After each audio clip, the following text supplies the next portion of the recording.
What's up, tribe? How you guys doing? This is going to be your review for the Real Housewives of Beverly Hills, Season 4, Episode 13. So, I'm going to say a couple of things before I get into my review because I don't want to forget them. Sometimes I hate when I do a review and sometimes I forget. I even write stuff down and I still forget to say it. One, I got an issue with the fact that every time Leanne wants to talk about Carrie, it's always that Mexican this and that Mexican that. I got a problem with that. And if she were describing, oh, that black girl this and that black girl that, people would have a problem with it. People would be emailing, tweeting, and some more stuff. Now, my understanding is that in some of the chat rooms on Facebook and things of that nature, some issues were brought up. But at the end of the day, I didn't see as much outrage about Leanne's behavior about this as I've seen about other shows when it's a black and white issue. We cannot sit here and act like because she's making reference to her ethnicity because it's not black, now all of a sudden it's not an issue. That's number one. Number two, Deandra, you know, I hate when people put me in a position to have to defend people that get on my nerves because Leanne works my last nerve. But on this whole dress situation, stop acting innocent. Stop acting like you don't understand why Leanne was pissed off. You were wrong. You went in there to purposely throw shade. And what happened was, what you didn't expect was that you were going to have a partner in crime. When you bought that dress on that trip, you didn't expect that Carrie was going to have your back the way she had your back. And the more and more Carrie kept going, y'all kept playing off of it. So just say, you know what? My intention in the beginning was this, but it did evolve into that. And like what you said, well, I just meant it to be a joke. If I had done this, a year ago, blah, blah, blah. And like Leanne told you, but we are not where we were a year ago or 2 years ago. Y'all not friends like that anymore. So you can't do certain things that will come off as a joke because it's not going to be a joke. Now, I said that because I didn't want to forget to say it as we went through this review. But here we are. It's the next day. It's the night after the situation with the dress. And the ladies are meeting up to go head out. And, of course, they're talking about what happened. And you know what, Stephanie? Let me give you some kudos. I like you, Stephanie, and I love the growth that I'm seeing in you because you are being a lot more forceful in your opinions, and you're letting your opinions be heard, and you are not allowing yourself to be bogged down, worried about, or concerned with other people's feelings. And you were honest and said, look, I think the situation with the dress went too far. It just went too far. And of course, Deandra was trying to defend herself. Carrie was like, well, why was she crying? What was the big deal? Why was she crying? Carrie, you were getting on my damn nerves in this episode, too. You were being real extra, and you were being real nasty. Now, towards the end, you sort of apologized, and we'll get to that. But you were being real nasty in this. Just because you don't like somebody doesn't mean that you have carte blanche to treat them like shit. And I'm sorry. Now, they were on their way to an animal rescue in Thailand. It was about 2 hours out, so they had plenty of time to drink. I'm with you, Brandy. Hey, look, it might have been 9 o'clock in the morning in Thailand, but hell, it was 8 o'clock at night or 10 o'clock at night in Texas. Honey, get your drink on. They had wine, they had beer, and it was cool. And for the moment, people were laughing, joking, seemed to be having a pretty good time. They played Never Have I Ever. It's always a fun game. I've played Never Have I Ever. Let me tell you what's a fun way to play Never Have I Ever. I did this at a bridal shower. Sidebar. I did this at a bridal shower one time. They gave us candy, gum. I'm sorry, that gum. You know that hard, like penny gum that you got. It comes in the, like, they used to call it super gum or whatever. You had like 10 pieces of gum, right? And they asked you Never Have I Ever questions. And instead of taking a sip of wine or drink or whatever you're drinking, you put a piece of gum in your mouth every time you have to, never have I ever. Oh, well, I did it. You put a piece of gum in your mouth. And then whoever has the least amount of gum left in front of them at the end of the questions, of course, that's your winner. And the bridal shower where I was, honey, how about it was somebody mama that had, by the time it was over, honey, she had all 10 pieces of gum in her mouth. I said, oh, your mama was a freak. And don't mind letting us know it. Anyway, sidebar. So, but it was fun. They had a good time. Y'all know, it's no guessing as to who came off to be the biggest little prude, Miss Cameron. But it's all good. Cameron me and you was cool this episode, and we'll get to why. So they get to the animal rescue, and they get a chance to see the different animals and things like that. And Leanne talks about how, she worked in the circus, and she said, the reality is every animal in the circus, every animal that allows you to ride on them has been broken, because animals are wild. You know what I mean? And she's right to a certain, not to a certain extent. She's right. Even when we ride horses, they've been trained to allow something to ride on their back. Camels, I've ridden a camel before. Like, all of that, they've been trained for that. And when I was in Kenya, we went to an elephant, and they had elephants there who had been beaten and abandoned and things of that nature. And when I was in Kenya, we went to an elephant and orphanage, and they had giraffes there as well. No, that was a different location. I'm sorry, we went to two different places. One was the elephant orphanage, and then we went somewhere else that had giraffes. I apologize. Two different things. But elephants are just as sweet as they can be. I got a chance to pet the elephant and feed the elephant just like they did. And it's a great experience. It's really a fun experience. And so they had a good time there. Everything seemed to go really well.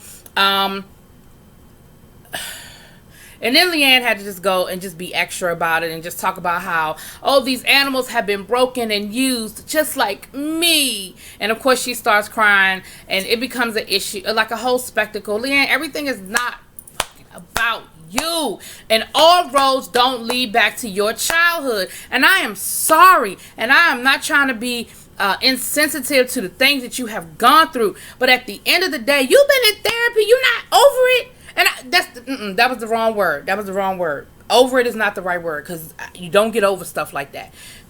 You have not figured out a way to deal with it. Because you've been in therapy. We know you've been in therapy. Neither here nor there, y'all. And I empathize with Leanne and the things that Leanne has gone through. But what I have a problem with is that Leanne act like her childhood is the only childhood that was bad. That because other people didn't go through the same situations, that their experiences are not as important as her experiences. When Carrie was talking about the things that she went through and how hard that her childhood was, Leanne's response was, well, you don't know anything about hard living. I had hard living. What we're not going to do is try to decide whose pain is bigger. Pain is pain. Pain is pain, Leanne. And stop making it seem like if somebody didn't go through what you went through, then their pain is not valid. I just get sick of that. Leanne, anyway. Let me reset. Because I really don't want to come off that I'm bashing Leanne, but I get so frustrated. And this episode, she did it 3 or 4 times this episode and just made it everything about her. It is not always about you. Now, when it's about you, I give you your props. Like the situation with the dress. I had your back. Minus the racial slurs, I had your back. Now, with that being said, on the way back, the ladies decided they were still jet lagged. They've been riding around all day. They've been out all day. Instead of going to a restaurant, they decided that they were going to have to go and they were just going to order some room service back to the hotel. So that's what they did. They had dinner and everything. And Brandy had taken a sleeping pill, honey. And so they had a conversation with half high, whatever word you want to use, Brandy. And Brandy let them know that she had a problem with how things went down with the dress the night before. And Leanne was like, now, anytime Brandy has my back, then you know what we dealing with. And I agree, but one thing I can always say about Brandy too is Brandy is a straight shooter. When she likes something, she likes something. When she doesn't, she doesn't. When she thinks that something went down that wasn't cool or inappropriate, then she speaks up on it. And once again, I have to say this, Leanne, it was cool when Brandy had your back. But when Brandy says something that you don't agree with, then all of a sudden she's a horrible friend and she does this and she does that. Again, you don't want friends, you want yes men. Moving on. So the next morning, they're getting up, they're heading out. Cameron's husband is a sweetheart. He done sent her flowers all the way in Thailand, honey. That is a sweetheart. I can't get, well, anyway, that's another conversation for another time, child. So,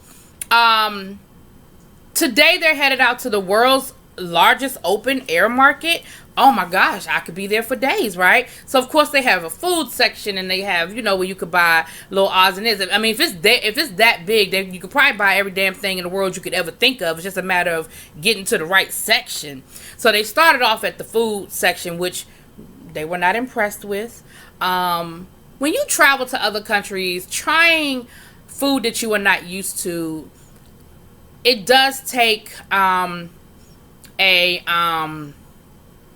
adventurous spirit, right? Especially when food looks different. They eat different types of things, things of different delicacies in different parts of the world. Now, Deandra is one of those people, she could go on Fear Factor and probably eat some cockroaches. You know what I mean? She's one of those people. So Deandra and Carrie, they were cool with it. The rest of the ladies were kind of like, where's McDonald's? And I'll be honest with you, I'm somewhere in the middle. I'm not very adventurous. Although when I travel, I do like to try the local food. But I still need it to be something that I recognize. And I judge me if you want to. Now, they sort of wandered off into their own little groups. And Cameron ended up with Carrie and Deandra.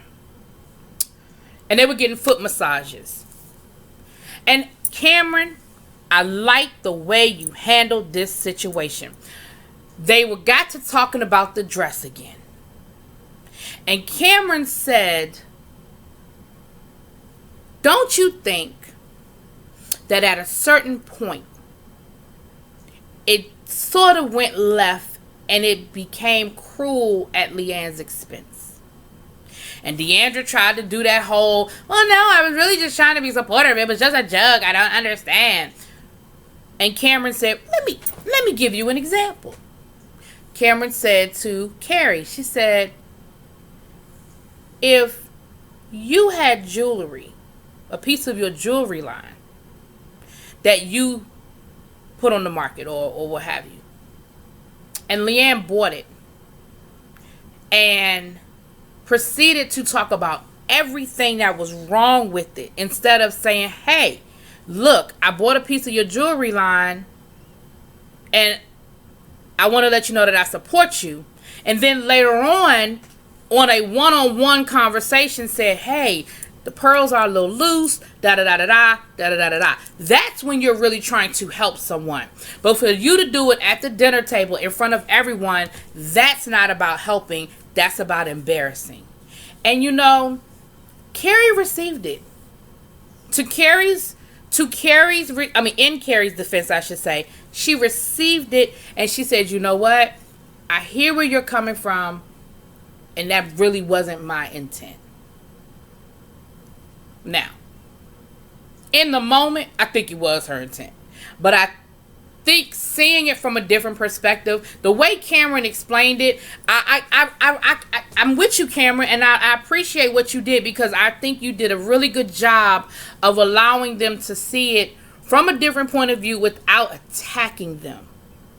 I was here for you, Cameron. And sometimes, Cameron, I think you do too much too. But when you're right, you're right. And when you're wrong, you're wrong. And on this one, I was with you. And I feel like you did a good job making your opinion known without coming off that you were just caping for Leanne. Now, the rest of the ladies were, they were having lunch, and they were talking about just how, other than the hiccup with the dress, it was a really great trip. Everything went really well, and they're really, really enjoying themselves. Now, they decide that later on that night, they're going to head down to the red light district. Now, before they even left Dallas, they had been talking about the red light district of Thailand. They were going to dinner first. They had been talking about, this ping pong show where the ladies do things with the ping pongs. Y'all just got to use your imagination. If you want more specific, you're going to have to watch the episode for yourself. But I think we can figure out what goes on with the ping pongs in the red light district with the women. Right? Okay. They also said that there was a big, like a drag show, where the women end up getting naked, so they show, all of their man parts and other parts and stuff like that. So they go to dinner first. And the place where they went to dinner, it was called Condoms Cabbage. And it was full of all sorts of art that was made out of condoms. Now, the caption they explained to us was that this restaurant was there to promote safe sex in Thailand. So it had all the different condoms. And we find out that Carrie has never used a condom.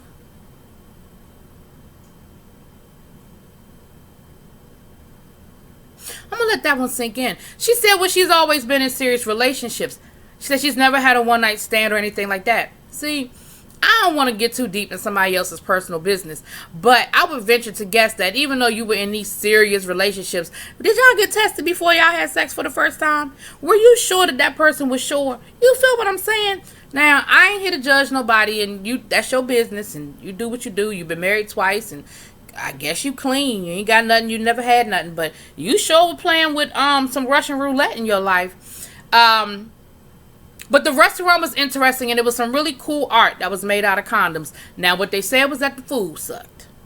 And, it probably was one of those restaurants where they put way more emphasis on the message than actually making great food. They probably get a lot of business just by the nature of what they have there, just by the nature of the, the art and everything, and the name of the restaurant. So that tourists go there, just like they went. And actually Travis had recommended that place. So, they probably get tourists that come through there all the time just for that same thing. Now, as the day went on, we started seeing where Carrie and Cameron were starting to get a little cool. They were starting to talk more. They sort of had bonded over their foot massage down to the open market. And again, I think that Carrie respected how Cameron explained what happened with Leanne, and she sort of accepted it. Like I said, she received it. Now, over dinner, she did apologize to Leanne, and she told Leanne, it was never my intention to make you feel that way, and I do apologize. Deandra sort of piggybacked on it, and she apologized as well. But again, she was still throwing that caveat on there that it wasn't, I was really just trying to, just say you're sorry, Deandra. And let it go. Just say you're sorry. And whoop. Now, Leanne doesn't accept the apology. Publicly, she did, but in her confessional, she shaded it and was like, I know that this is bullshit and it ain't real and it's whatever. Okay, well, I can only apologize. I can't make you accept it. Life is what it is. Let's move on. So, after dinner, they end up going to the red light district. Now, they go to the first show. Now, at the table, Leanne was bragging about how she wanted to go to the drag show and she was wanting to see it. And Thailand is famous for their drag shows or what have you. And then when they finally get down to the red light district, Leanne seems to start all of a sudden having problems with the fact that they're in the red light district. You knew where y'all were going. You knew what y'all were going to see. And you know what happens at the red light district. Like, stop it. Now all of a sudden, oh my gosh, these are sex workers. Oh my gosh, these women are being treated so badly. Oh my gosh. They